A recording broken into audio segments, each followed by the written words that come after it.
Welcome back, Rebels, to Studio G. I'm Simone Randall.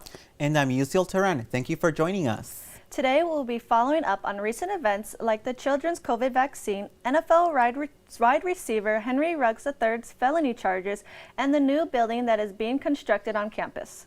We will also have an in-studio interview with the Dean of the College of Engineering, Rama Venkat. We will have all of that and more coming up now.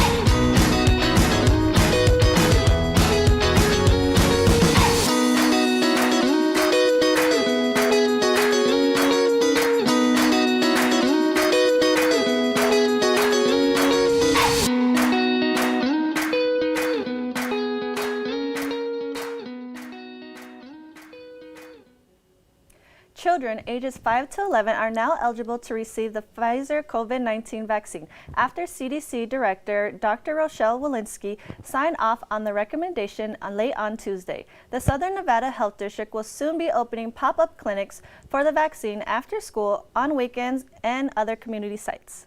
States like New York are on the move to administer vaccines in schools as soon as November 8th. Here's a statement released this morning from Dr. Fauci. So it's a good thing. We'll hit the ground running, and probably by the beginning of next week, we'll be at full speed. So parents should consult with their pediatricians, consult with their family physicians, consult with their pharmacists, and they'll be able to know exactly where to get this particular vaccine for their children from 5 to 11. According to Pfizer's clinical trials, the side effects of the vaccine are similar to the ones seen in adults, such as fatigue and headaches, but the risk of these effects were significantly lower in younger children. An update from authorities on Raiders star wide receiver Henry Ruggs say he is facing 2 felony charges after a fiery car accident early Tuesday that left a woman dead and Ruggs and his female passenger injured. According to police, Ruggs showed signs of impairment and will be charged with a felony DUI that resulted in a death, as well as a charge for reckless driving. The Raiders released a statement stating, quote, "We are devastated by the loss of life, and our thoughts and prayers go out to the victim's family," end quote. On Monday, a majority of the Supreme Court said they would allow abortion providers to challenge the controversial Texas law. This law virtually ended abortion, making it illegal to have one after 6 weeks of pregnancy. The vote was 5-3 to refuse a request by providers to keep the law on hold that was filed by the Biden administration. Facebook announced yesterday that they were going to shut down its face recognition system. This means that more than 1 billion people will have their face prints deleted due to growing concerns about technology and its misuse by governments. 640 million people have used facial recognition in the app after Facebook introduced more than a decade ago. November is Native American Indigenous Month. This month helps to celebrate and learn about traditions, cultures, and history of Native people. It also helps acknowledge the differences and struggles many Native people have faced, both historically and in the present. There are over 9 million Native Americans and Native Alaskans currently living in the U.S., and with over 500 recognized tribes, there is a lot to learn from artwork, literature, cuisine, and music throughout November. Here on campus, College of Engineering are constructed an advanced engineering building that will help accommodate enrollment demands. Our reporter Richard Petzik has more. The new Advanced Engineering Building is going to be opened in 2023. I spoke with Rama Venkat, the Dean of the Howard R. Hughes College of Engineering. He told me in depth the purpose of this building, as well as how it will rank us with other colleges after its addition. So if you really look at big universities, the universities which have been there for many, many years, like the MITs or the UT Austins or Purdue University, where I graduated from 30 years ago. I remember when I went to Purdue, which was 35 years ago, every department had a building. Mechanical engineering had a building. Electrical engineering had a building. Each one is bigger than this building. This is 30 years ago I'm talking about. You see what I'm saying? But these are universities which have been there for 150 years. It's not fair to compare ourselves to them. They're only 63 years old and the college is only 35 years old. But I think for an engineering college to do well, to attract the best quality students, the best professors, to do the best research, produce the best students for the employment in Southern Nevada, we need better facilities. And I think having this building will definitely help us in economic diversification of Las Vegas. It was very informative sitting down and talking with Rama Venkat about the new engineering building. You can see pictures of the new AEB next to the current engineering building. Reporting for Studio G, this is GN Richard Pedzik. Coming back, we will have our live interview with Rama Venkat and our daily weather forecast. What do you think you're doing, Kevin? Was just gonna drive home. There are several warning signs present that you shouldn't be driving. Like hearing voices? Like your text-to-emoji ratio? Oh man, the selfies. Selfie, nailed it. We all have warning signs that let us know that we're probably not okay to drive. Mine is pretending to be your subconscious. Craig, come on man, let's split a ride home. First, they said cigarettes were safe. We know how that turned out. Now, they say they didn't market e-cigarettes to teens? Fact, more than 1 in 4 high school students are vaping, and 80% say their first e-cigarette was flavored. Vaping is harmful to developing brains. The reason we think vaping is safe? Marketing. Same lies, different day. Tell Big Vape to quit lying. Welcome back. Today we have Rama Venkat, Dean of the College of Engineering. Thank you for being here today. Thank you. Thank you for inviting me. So this brand new building, it's such an exciting thing that's happening soon. I know you've been planning this for 7 years. Tell me more about this journey. So when I became dean in 2010, I remember I took over a college which was about 30 years, 25, 30 years old building, and our enrollment was like 1,800 undergraduates, maybe 100 graduate students, faculty size 50 or so. And as I went through the deanship for about 4 years, our enrollment was growing 5% year on year, and we were reaching 2,500. We're slowly adding faculty members, and the space that we have was not enough. At that time, they interviewed me for the permanent dean's position.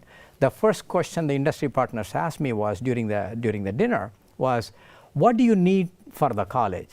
The first thing that came out of my mouth, I think it's been subconsciously sitting in my mind, I said, we need a new building. And I know UNR was planning on a new building for engineering school, so I compared UNR to UNLV and to Utah State, which are all comparable universities in terms of headcounts, research productivity, and all of that.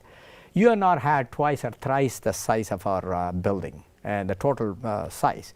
And Utah State had 5 different buildings for engineering.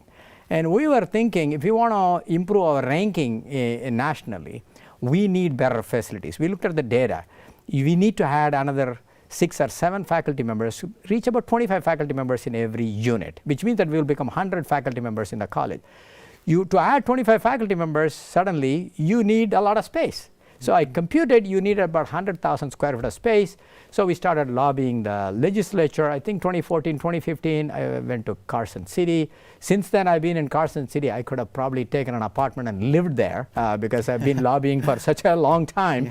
And they gave us initially the planning money, and we were able to program the building. We got everything ready. 2 legislative sessions ago, they gave us $20 million. Wow. I was very, very happy. We asked for half of 75 million, close to 37 million, but they gave us only 20 because that's all they had. I said, that's fine, we'll live with it. But during the pandemic, they took the money back. So that was a very big disappointment for us. But the Southern Nevada legislators and our upper administration, the president and the provost, they pushed hard for it. This time they have allocated $37 million towards the building. That's great. So tell me, we have the picture right here of the of the new building that's going to be here at the UNLV campus. Tell me a little bit more about the layout here. What's the plan here? So this is the old building that you see. This is going to be the new building. Ham Hall is on that side. It's juxtaposed between Ham Hall and the old building. The building is going to be connected by a corridor right here.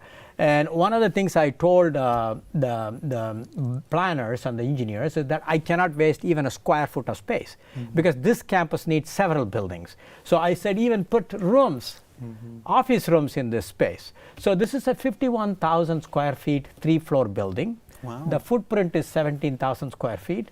First floor is completely undergraduate education, freshman design, junior design, senior design, and students will be building things. This is totally hands-on engineering floor.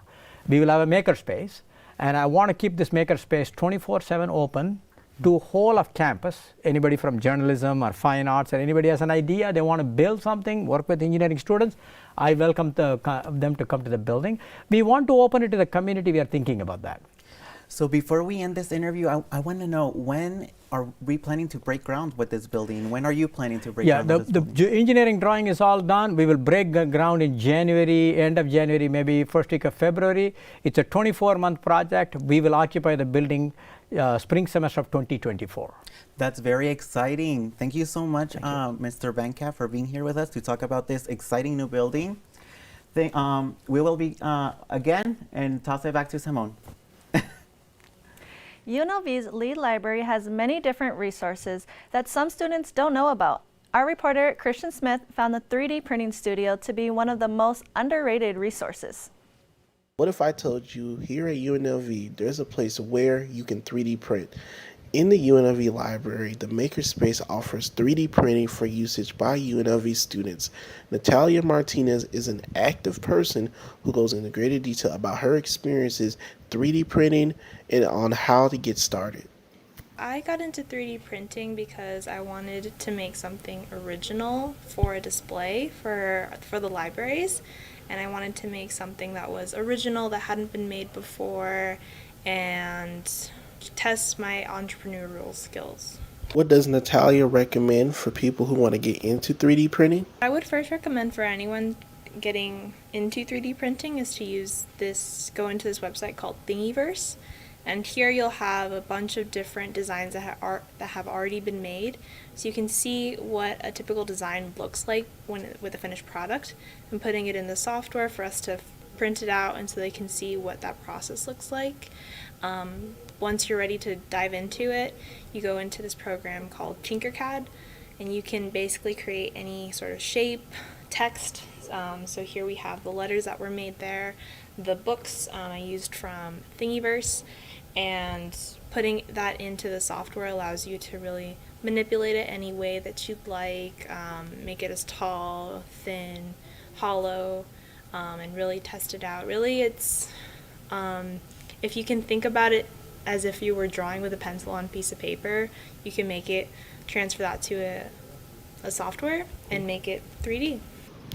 If you're interested in joining Makerspace for 3D printing, go to library.unlv.edu where you can attend the orientation. This is Christian Smith here at Studio G signing out. Now let's take a look at our daily weather forecast with Simone. For your weather forecast, today we're at a beautiful 72 degrees, and you should expect mostly sunny skies throughout the day. For your weekly forecast, we are looking at high temperatures in the 80s throughout the week, which is slightly warmer than we're used to in November. At night, it's going to drop down to low 50s, mid 50s throughout the week, so just be prepared for that low drop at night. Now back to you, Seal, at the desk. GSC 300 is a unique class that students can take every semester. Reporter Jose Reese has more. Yesterday, the GSC 300 second-year seminar met outside the Greenspun building. GSC 300 is a course that combines several elements of media, crime scene investigation, and human relations. During the seminar, various teams of students participated in teams specific to a singular element of the scene. Specific teams assigned include detectives, social media relations, crime scene investigation, victim advocates, and more. Teams work together to form an analysis of an original crime scene created by the staff. Actors and assistants make the scene as real as possible and do not break character during the entirety of it. It is a unique course that can be taken each semester that combines many different types of roles seamlessly. Now onto some entertainment. The newest Marvel film, Eternals, has one of the lowest Rotten Tomatoes scores of any Marvel film. Many critics say it's because there is nothing exciting about the film. Others who disagree are saying that the movie is one of the most diverse castings and overall welcoming of any of Marvel's previous films. Eternals is officially released November 5th. Are you ready to go infinity and beyond for this next film? Pixar released a teaser trailer for the upcoming film Lightyear that is an origin story of the character that inspired the toy. It will be released June 17th, 2022. The senior send-off is taking place right now in the Richard Tam Alumni Center until 4 p.m. today. It is a one-stop shop for all your graduation needs. Seniors can purchase and or order everything from cap and gowns to graduation announcements, class rings, and there is even an on-site photographer to take your graduation pictures. Now let's take a look at a UNLV alumni who turned his passion into his career. Reporter Sydney Lum has more. In the Dominican Republic. Many college students strive to make their passion their career. I met up with photographer Lucas Peltier, who just did that. Peltier just graduated this past May and didn't always imagine his career as a photographer, especially since he graduated as a print journalism student. I took a class in photojournalism. I was not looking into getting into photography at all. I had no experience before that, and once I took that class, I just fell in love with it. From that point on, Peltier photographed events at UNLV and eventually moved on to photographing professional sports teams such as Vegas Golden Knights and the Chicago Bears. It's been real surreal. I've never imagined being able to reach that level. I've only been doing this for 3 years now, so being able to work with the Bears on the sidelines with their photographer is a great learning experience for me, and I just can't wait to see what comes next. With his photography career just beginning to take off, he received an offer like no other for a newly college graduate. I got an offer from USA Today. I was able to build relationships during my time here with the athletic department, and one of the staff referred me to them. So I received an offer from them yesterday, and I'm just looking forward to being able to work with them for the Knights and all your sports teams here in town. Photography has given Peltier the chance to make strong connections with UNLV athletes. Being able to work with them for so long, I've grown to know many of the players and build relationships with them, so they're pretty much like family to me when I go to your events and photograph them. I'm Sydney Lum reporting for Studio G. I can't believe photography wasn't even his major. Yeah, that just shows that, you never know where life is going to take you. And when you persevere, dreams can come true. Just never give up and your goals can be a reality. True.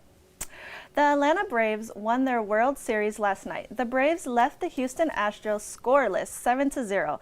Atlanta now has 4 World Series championships. Their first World Series championship was won back in 1914 against the Philadelphia Athletics. The Vegas Golden Knights went against the Toronto Maple Leafs last night. The Maple Leafs left the Golden Knights scoreless 4-0.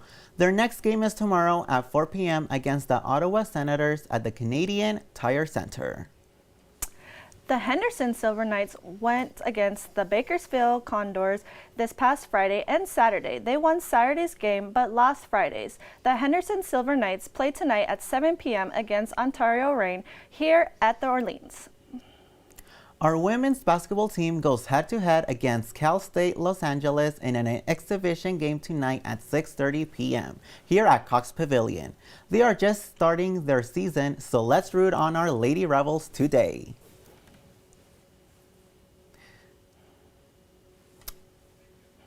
That is all we have for today. I'm Simone. And I'm Yusil Turan. Thank you so much for joining us. See you next time.